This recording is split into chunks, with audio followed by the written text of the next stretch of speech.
রমজান মাসে যাকাত দিয়ে দিবেন, যার যার যাকাত যেটা আছে। যাকাত দিবেন না, জাহান্নাম অবধারিত।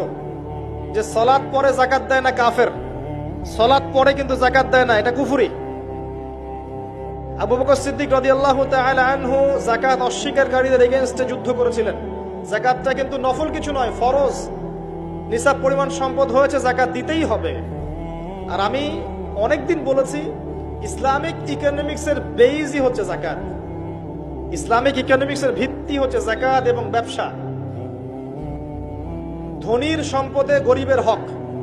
বাংলাদেশে এমনও মানুষ আছে যার একজনের যাকাত দিয়ে 100 পরিবার চলা সম্ভব।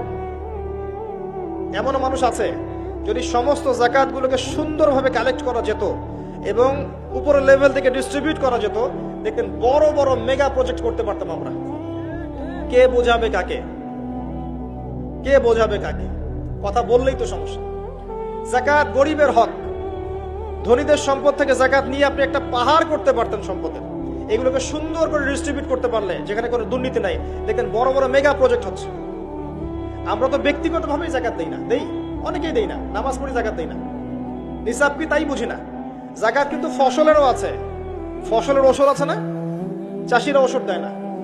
রমজান মাসে সাদাকাতুল ফিতর আছে, এটাও দেয় না অনেকে। এগুলো ঠিক না।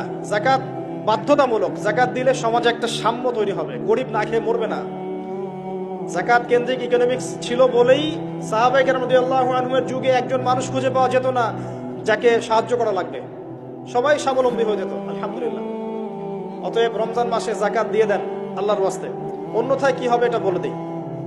সূরা তাওবায় আল্লাহ পাক বলেছেন, এই সম্পদগুলোকে আল্লাহ পাক একত্রিত করবেন, করে আগুনে জাল দিবেন। জাল দিয়ে সোনা রূপা বানাবেন, গলিত গলিত উত্তপ্ত সোনা রূপা বানিয়ে আল্লাহ পাক পিঠে, গালে, কপালে লেপটে দিবেন যারা যাকাত দেয় নাই তাদের জন্য। আমরা আশা করি এই শাস্তি পেতে চাই না, পেতে চাই।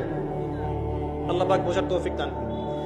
রমজানে আর কিছু কাজ করুন, বেশি বেশি আল্লাহর জিকির করেন, দোয়া করেন বেশি থেকে বেশি। হিসনুল মুসলিম বইটা কিনেন, এখানে অনেক দোয়া দেয়া আছে। এগুলো মুখস্থ করেন, আল্লাহর কাছে দোয়া করেন, দেখবেন ইনশাআল্লাহ তাআলা আপনার দোয়া কবুল হয়ে গেছে। আর রমজানে বেশি বেশি বাজারে যাবেন না। মাসের বাজার প্রয়োজনে এখনই করে রাখেন, রমজানে বাসা থেকে বের হওয়ার দরকার নেই। বেশি বেশি বাজারে গেলে বাজারে দোয়াটা করে চলে আসবেন। নিত্য প্রয়োজনে কিছু সবজি টবজি কিনতে হয়, এগুলো কিনবেন, এটা হয়তো কিনতে হয়, কিন্তু মেইন বাজারগুলো কিনে রাখেন আগে থেকে। আর এই সব এক শ্রেণীর মানুষ যারা আছে রমজানে নিত্য প্রয়োজনীয় দ্রব্যের দাম বাড়িয়ে দেয়, এদের উপর লানত অভিশাপ আল্লাহর। যারা ইচ্ছাকৃতভাবে মার্কেটে পণ্যের দাম বাড়িয়ে দেয় রমজান মাসে এবং রাষ্ট্রকে বিব্রত করে, জনগণকে বিব্রত করে, এদের উপর আল্লাহর অভিশাপ বর্ষিত হবে ইনশাআল্লাহ। এই কালোবাজারি যারা জোচ্চুরি করে, সিন্ডিকেট তৈরি করে, এই মানুষগুলোর উপর নবীর অভিশাপ থাকবে, আল্লাহর অভিশাপ থাকবে, দেখে নিয়ে। এই সময়